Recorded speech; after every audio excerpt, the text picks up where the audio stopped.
Hey guys, welcome to Wrestling Daze and welcome to this different video. I actually don't know what I'm going to call this. It's not really an opinion video. This is something different. It dawned on me during a member stream that I just did a few hours ago that there's a big question that I don't think we've asked. And that is, if you could ask Bray one thing right now, what would it be? And this might seem like not that big of a question, but I think this is going to give us an insight into what you lot are still wondering about and kind of what you lot are still dwelling on, if you will. I think, you know, I always like to start these videos with my answer. My answer would be, if I could ask Bray one question, I suppose it would be, what was your story building towards? Was there a grand finish that we were building towards? Did you have something in mind that we were working towards? You know, Bo has kind of come out and said that Bray was trying to tell a story his whole career and for various reasons kept getting derailed. I would like to know if we're telling that story now, and if we are we going to build to that finish? If we don't, what would that finish have been? So that's kind of, I suppose, if I could ask one question, that's what I would ask. But I'm interested to know what you lot would ask out there. And if we can, we might try to jump in and give a few thoughts, or maybe we might know the answers. And actually, that brings me to this first one. I was just reading this first one. And we have had some movement on this. I love this character. I thought this character was fantastic, right? And here's Darren saying, I'd like to know the name and the idea behind the mask character that we only met once in the Pitch Black match. I still don't know what to refer to it as, and I have no idea on the reply. Such little was known, it's hard to theorize. So not only did I ask people to send in their question, but what do you think he would say in response, right? I don't know what he would say to mine either, to be honest, because again, it's so varied. There's so many answers that he could have given. I can tell you that we did get some movement on this not long ago. People that have seen the recent Unseen videos and Wyatt 6 videos will have seen that there was actually an interview with Kyle Scarborough, who did a lot of art for WWE and kind of concept art for Bray Wyatt. He is under the impression this character had a nickname of Six. SIXX6. That was its nickname. Don't know that that was the actual character name, but that was the name that they referred to this character as. And I think it's because he didn't want to use the Fiend. The Fiend would have been used eventually, but I think he came back as himself. He came back with Uncle Howdy, and he came back with this character. So this was maybe a slight Fiend replacement. Maybe, you know, hopefully get this character over. And then as soon as this character's over and we've made some progress with the story, then boom, we can bring the Fiend back as well. So that was always my interpretation of what was going on here. But I agree. I loved this character. And yeah, it was such a shame that we didn't get more of Six. Eric says, I would ask him to say hi to the puppets from me. Paul 13 said, how would he, being the Fiend, have had a match with The Undertaker when he was in his prime? So how would a Fiend versus Prime Undertaker match have played out? And imagine if we could have done that at WrestleMania 31. You know, I wonder if Undertaker would have still won that match if it was Undertaker Fiend at WrestleMania 31. He probably would, to be honest. He probably would. Because really, Undertaker had already gone past his prime by that point. So it was time for the torch to be passed over. That was the match to do it. But to be honest, I think Vince had a few issues working with Bray. And that may have played into... plus also, you know, just trying to get as much out of the Undertaker character as you can, really, at the end. I mean, you haven't got Undertaker around for much longer. I mean, that was WrestleMania 31. He was done by WrestleMania 36, and he didn't have many matches a year. He tended to have one at WrestleMania, and then maybe he would do the odd extra match in Saudi or something like that. So there wasn't loads of matches after that, to be honest. And he probably still would have lost had it been the Fiend. But yeah, an interesting one to think about. Splat said, if I could sit down and ask Bray one question, it would be what went into making the characters like the Cult Leader, like the Fiend, and like that final run. Well, we know he was massively inspired by lots of different things. Certainly the Fiend mask was inspired by the Joker. So we know that Batman was an inspiration. We know that mythology was an inspiration. Like he got a lot from Stephen King and horror films and things like that. So I think there was just so much inspiration behind the characters. But yeah, it would be interesting to kind of get some more specifics. Nay said, do you wish that you, Bray, and Bo could have started this story together sooner? I assume he would say something like, of course it was always our dream. Yeah, I mean, I wonder if they tried and it was kind of shot down. I wonder if it's something that he, you know, was interested in doing before he was released. You know, I wonder if it was ever going to build to that. I wonder if this connected in some way and we just, you know, instead of like finding that connection, we just brought him back at Extreme Rules and just got straight into it, really. I wonder if it ever would have built to that. I wonder if him being released kind of robbed us of that story being started sooner. So Mason said, would have gotten Demon Balor versus The Fiend. So would we ever have got Demon Balor against The Fiend? An answer I would have expected would have been probably once Finn is done with Judgment Day. Love you, Bray, says Mason. Yeah, good question. We'll never know. And also, you know, it's kind of like, would Vince be interested in booking it? They seem to really pull away from the Demon, didn't they? Like, we haven't seen much of the Demon at all, so... Dexter Loomis posted some on Instagram today and then deleted it. Did anyone get a capture, said Tony? I didn't know. I didn't see anything. I'd be interested to know what that was. Boy Howdy is back. Said, what would he be doing if he never made it in wrestling? I think he would say movies and arts. Yeah, I can't remember if that was touched on in the documentary, but I could see that. I mean, his passion for art obviously came through in that documentary. Yeah, I can't remember if that was a question in the documentary, you know. But yeah, I'm with you. I think it would be something certainly on the creative side of things, you know, so movies, art makes sense. Lucas said, out of all the characters or alter egos you have had, which one is your favorite? That's a good one. I don't know how he would answer that. Ultraman BG of Zoom Station said, what was it like to grow up in one of the greatest wrestling dynasties? That's good. I think we could maybe get a little bit of that from Bo and, of course, Mika, the sister. They could probably give us an insight into what it was like growing up in that family when they were young. And I'm sure that Bray's answer would, at a guess, been similar. But I don't know that it would obviously have been identical. I don't know what he would have said. But there's maybe a chance we can still get a glimpse of what it was like growing up in that family, thanks to Bo and Mika.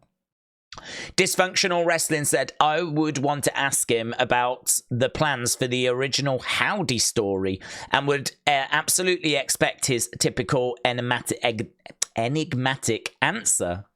I would be interested to know what the original Howdy story was as well, because, you know, what were those masks all about? It felt a bit like a cult, didn't it? It sort of felt like I could never work out the relationship, because that original Howdy was never presented as being Bray's brother. Like, we had worked out that it was Bo, but it was never revealed on the show that it was Bo, and it was never acknowledged that they were brothers. It was never mentioned that they were brothers. So yeah, I agree. Like, what was that original Howdy story? Because it feels like since Bray's passing, we've maybe changed it or just altered it a little bit to get it to fit with where we are now. I don't know. We would have gone down, obviously, these roads. I mean, Bray's absence looms large over the story now, and it obviously wouldn't have before. And we now see, like, Bo showing his face, and we know, like, that he's got this new purpose, which was not the purpose he had before, of, like, trying to bring together people that have been overlooked and underappreciated. I don't think they were doing that before. So I agree. I feel like the story has maybe evolved and changed, and yeah, that would be interesting to get an answer to that. Again, I wonder if Bo has the answer to that. Raymond said, I would ask Bray if he was still with us. My question would be, would you bring back the Fiend, and would you use the Fiend theme song with your new Fiend outfits? Well, we know a new Fiend was coming, don't we, from the documentary, so the Fiend would have returned. I think that kind of implies that I don't think he ever would have put it away. I think that there was too much love for the Fiend. I think that the Fiend really resonated with people. I think you use the Fiend sparingly. I don't think you go OTT with the Fiend, but people loved the Fiend. And, you know, I think Bray wanted to give people things that they loved. So I don't think the Fiend was ever done. He did say on an interview that the Fiend was done. It was never coming back, right? And people know what I'm about to say. He also said in that interview he never watches his matches back. And then literally a few days later on SmackDown, the only thing you see is Bray Wyatt backstage watching his match back. Just a couple of days after saying he never watches his match back. Which I always thought was such a clever way of basically telling the people that's in that interview, don't trust anything I said in this interview, right? Don't believe me, I'm still a liar, right? I don't know if he was with Uncle Howdy at this point. I think he was, actually. So even when he was with Howdy, he was still being a liar. So yeah, interesting. Right, Cameron said, I would probably would have asked what would be the end goal of his last run before his passing. I agree. There were a lot of changes, like with the masks, or why did Howdy attack him while before the Rumble, only to side with him after the LA match? So, well, I feel like I can answer that last one, but I would have liked to have known where it would have gone. I think the story was that Howdy wanted Bray to revel in who he was. He wanted him to embrace that darker side of himself, yeah? He didn't want Bray coming back and, like, moving away from the darkness, if you will. And so he was constantly saying, you're a liar, you know, you need to accept who you really are. And then Bray kept, like, turning him down and saying, no, I'm not going back to that. This is why I believe he said no Fiend, right? Then we got the Sister Abigail, and magically after that he remembered who he was. You know, all of a sudden then he started to side with Howdy. They actually were together going into the Pitch Black match. They would be side by side. And so I feel like that's actually what changed Bray's mentality. I think he came back at the start by not wanting to embrace that darkness and not wanting to go down those roads he'd been down before.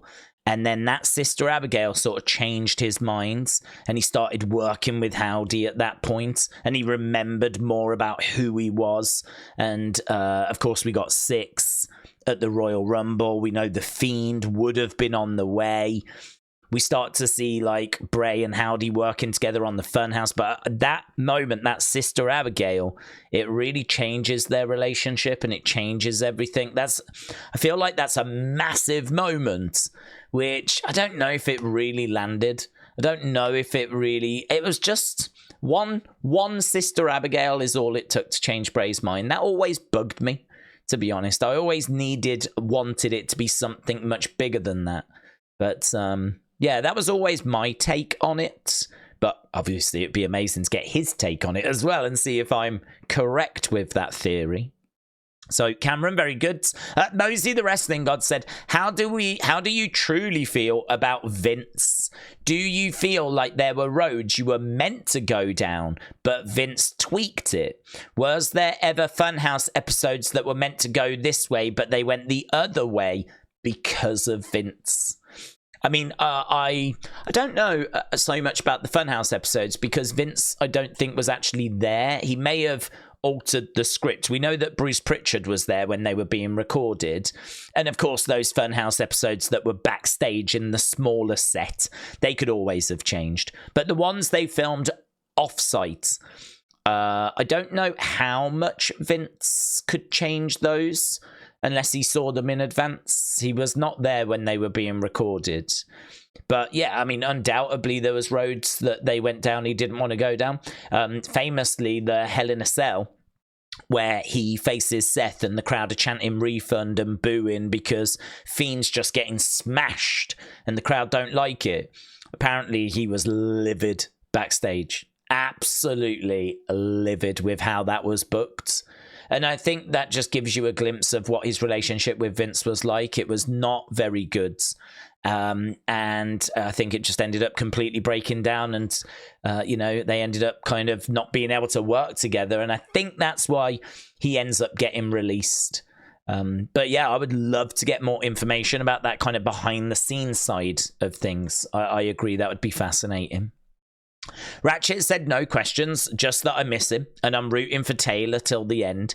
Wyatt 6 and the colour red for life. Thank you for passing down the Howdy character before you left us. Imagine what life would be like had he have never gotten to share even a glimpse of that character. Adam said, I'd ask him if he's at peace, and I would tell him how missed he is. That's lovely, that is. That's lovely.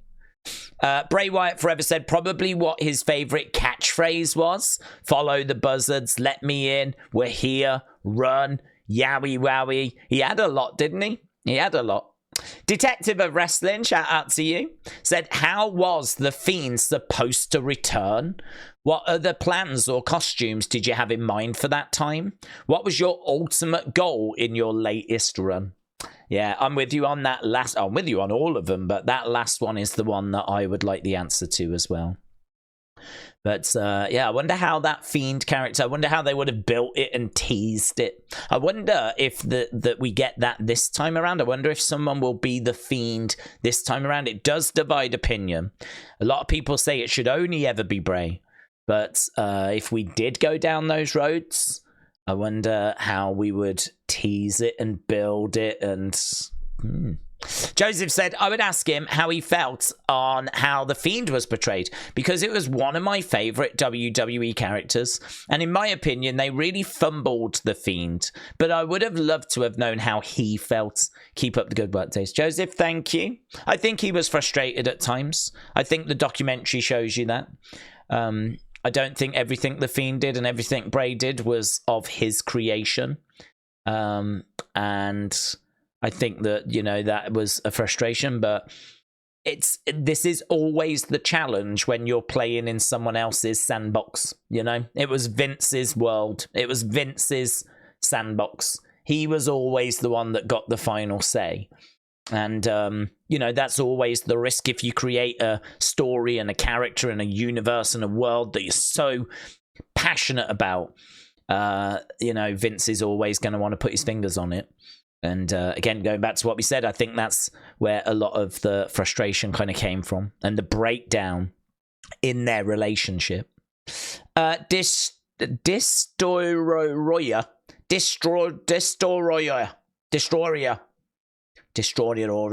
said, I'd ask, what would he plan to do with his new creation of The Fiend? Like, how would the entrance be? Would it have been the same music or a more demented version? What would he work like? What would have been the Firefly Funhouse? So everything to do with that Fiend that we never saw. Henry, shout out to you, said, I would ask Bray Wyatt when Luke Harper died, if you was allowed to go to AEW for a memory, would you? There was a picture of someone that looked like Bray in the stands of AEW, which I never thought was Bray, but some people did think was Bray. And I don't think we ever got an answer as to whether it was Bray or not. I saw, I think, a pretty big account like last year put the picture out again saying Bray at AEW with a heart emoji. And I remember looking at it going, I still don't know if that is him or not, you know. I wasn't decided, but he may have been there. It was a larger guy, right? I mean, I'm not saying fat, I'm saying like just girth, just size. I mean, like Bray was not a small man, was he? And so it was a large guy with like dreads and a beard and everything, and it was from the side and just couldn't quite make it out. But yeah, I don't know. He may have been there. David said, this is a tough one. There's so many possibilities, but I would ask him, what does he think? Where does he think his creativity comes from? What part of his character, other than the ones we know, were inspired by real life? Bray is one of the most creative performers in WWE history. I couldn't even try and begin to guess with what he would say, but long live the Red. Look at this. Revel in what you are. Very good. I love that. I love that logo as well. It was a brilliant Bray logo, that was. Very good. Love that. I think it's from just Stephen King and horror films and mythology, and I just think you take all of that and you just mix it all together, and then, you know, add in genius, and you get like, you know, Bray Wyatt's mind. So I think it was all of those, but I agree with you. It'd be great to get specifics, you know, what really struck a chord. Bill's Mafia since 1987 said, why did you have to go? Patrick said, I wanted to know what was going on in his head with names about creativity. Nathan said, I would definitely ask him what the end result of the Uncle Howdy storyline would have been, like the storyline before he passed. I would have loved to have known where his creative mind was going. It's hard to stomach that he's gone. Even weirder that he passed the same day as my dad in 2022. Really? On the same day? I'm sorry to hear that, Nathan. That's tough. So, yeah, it is hard to believe that he's gone. I still sometimes look back at those old moments, like, you know, pitch black match, whatever, and you kind of want to shout out, like, you know, you haven't got long, or put that flipping defibrillator on, or whatever it was. He had a vest or something, didn't he, that he wasn't wearing at the time. You know, maybe that would be my question. Why didn't you put that on? But he went for a lie down, didn't he? And he wasn't wearing the, like, if your heart stops, it would kick in like a defibrillator. I believe there was something you could wear. So, yeah, it is hard. It is very hard. I think it's always hard when you lose like a wrestler that you loved, but when it's someone that's gone well before their time, decades before their time, you know, it's. Eric said, I would tell him I wouldn't even want to burden him with a question, but rather express my gratitude and appreciation for him, and tell him he is missed by millions who he touched so dearly they didn't need to know him in real life to make a lifelong impact of positivity, and thank you. J-Star and J-Star WWE said, I'd ask him if he ever watches WWE fan YouTube channels like ourselves. If I was to expect an answer, I think it would be yes, and that he's done it a few times. I would think so as well. Lucas Molv. Do you know, I actually think that of quite a few superstars. Superstars have more free time than we know. I mean, they do, say, Raw on a Monday, and then I don't think they do any shows until Saturday, Sunday. Now, granted, you've probably got Tuesday as a travel day and maybe Friday as a travel day, but you've still got Wednesday, Thursday. You've still got whilst you're traveling, yeah? So whilst you're traveling on those like those superstars that have just gone all the way over to Japan, you know, it's nothing for them to go on a device and just go onto YouTube, is it? I mean, I would think it's harder to avoid, to be honest. So yeah, I think they probably do more than we know, actually. Lucas Mulv said, I would ask Bray, was Alexa Bliss will be part of a new faction? And are you proud of Bo's work with the Wyatt Six? I already know he would say yes, says Lucas Mulv. Wrestling fans since day one said, if I could ask Bray Wyatt one question, it would be, what drives your creative process when developing your characters and storylines? Expected answer. In response to this question, I would expect Bray to elaborate on several key aspects. R.I.P. Bray. Bradley said, what is your most favourite match that you've been in? That's a great question. YNWALFC said, if you had to do it all over again, would you? I'm sure his answer would have been hell yes. Colton said, to be honest, I would just ask for advice on everything in and out of wrestling, just to have a deep connection with him. Or a deep conversation with him, sorry. Christian said, my question would be, why did you have to go? You had so much left to do. Dean said, I would like to know more about the origins of the Fiend character. Mostly if any of the gimmick was based on real life hurt that he went through. He said Uncle Howdy was in that interview. He said that it was very real. So Uncle Howdy, I believe, was. There's an interview with Ryan Satin, which is well worth a watch. And becoming the Fiend was an escape from that pain. His answer would intrigue me no matter what he would say. Such a unique mind, says Dean. Brady said, were you sad when Vince decided to break you and Alexa Bliss up? I'd expect his answer would be absolutely. I loved working with Alexa. We had so much fun together. Matthew says, what was the end game? Cody fan account said, I would ask him if being with Alexa as the Fiends, I'd expect the answer to be something like it was awesome. And I would also ask about how he felt about the burnt Fiend costume, or what was the creative for the new character. I'd like for him to sort of reveal that. Well, he seemed very off with the burnt Fiend. He seemed very off with the costume. I don't know how much of that he had an involvement in. He seemed in the documentary quite frustrated with that part of it. And I must admit, as a Bray fan, that is a part of it that I struggled with as well. I think when you've got so much stuff and groundwork that you've laid, there's so much stuff that like has had so much detail and thought put behind it. You know, I think with Bray, you just feel like every character has got such a deep meaning. This whole story has got such a rich history. Everything just seems to matter and mean something. So to see the burnt Fiend just walk down a corridor at WrestleMania 37 and just magically transform back to normal. That was one that I was like, this just does not feel like Bray. It just doesn't feel like his work. Like, what I'm seeing just does not marry up with what I know this guy to be.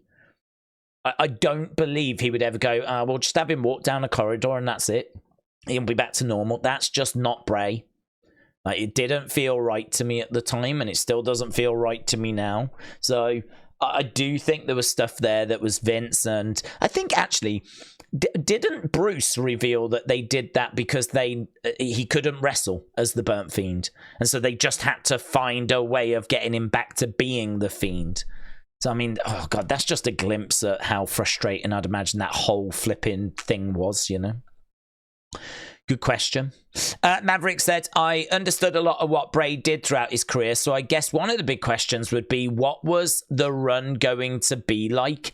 We all wonder what could have been. The answer I expect probably would have been a story where Bo saw the light in Howdy. Okay, this is interesting. Let's dig into this. The answer I expect would be where Bo saw the light in Howdy, which was a character of his nightmares as a kid, I believe, and essentially setting Howdy free, which is where Bray finds out that Howdy was his brother Bo. So Bo is able to finally set Howdy free, revealing that it was Bo that was Howdy. Bo being the light in dark times, which is why Bray would see a light in Howdy. It's his brother. Eventually, they go on to form the faction of the Wyatt Six. Bray and Bo almost become like a modern-day Brothers of Destruction. I like that. Yeah, you had a real stab there, didn't you? At like answering something which is close to impossible to answer, but I like that. CNY Man said, what was the idea for the WrestleMania 37 gear? Brett said, what inspired you to have this creative mind? You're so talented, and I want to be like you one day. Jello Man said, I'd ask about Uncle Harper. Yeah, that's a good question. I don't know if Uncle Harper was a separate character or if they were trying to figure out what name to go with. Do we go with Uncle Harper or do we go with Uncle Howdy? Well, let's just trademark both and we'll go with the one that feels right. And they went with Uncle Howdy and they didn't need Uncle Harper anymore. So I don't know. I don't know if it was a character that was coming, a character that might still be coming, or if it was that they just did both because they weren't sure which one to go with. WWE Ethan said, my thoughts and questions. A question I would ask Bray is, what was his plan for after his match with Lashley at WrestleMania 39?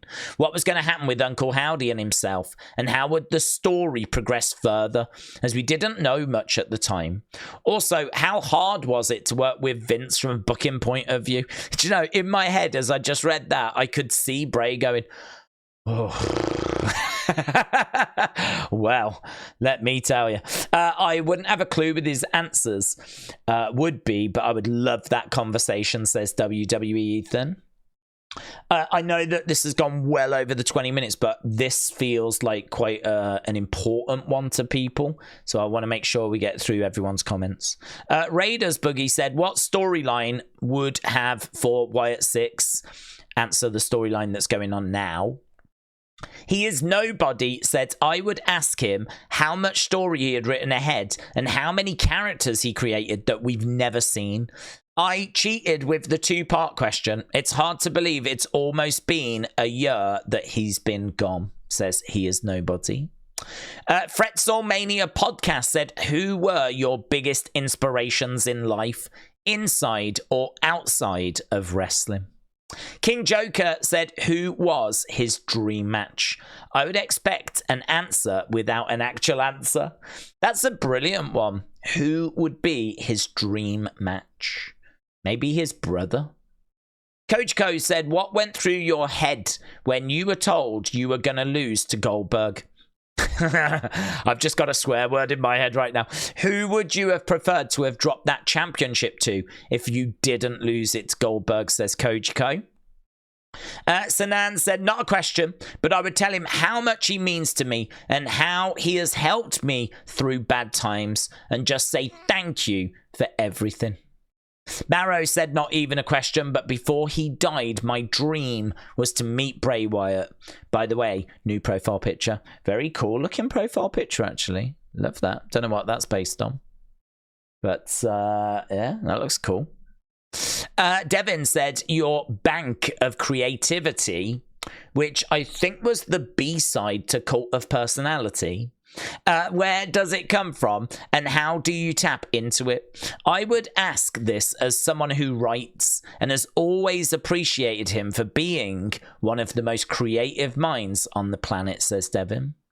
Daniel said, I would ask him if he is proud of Taylor for putting all of this weight on his shoulders and trying to honor his legacy. I would think that Bray would definitely say yes.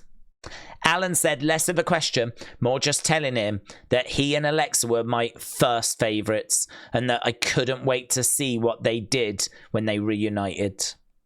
Brendan said, the Fiend Bray Wyatt.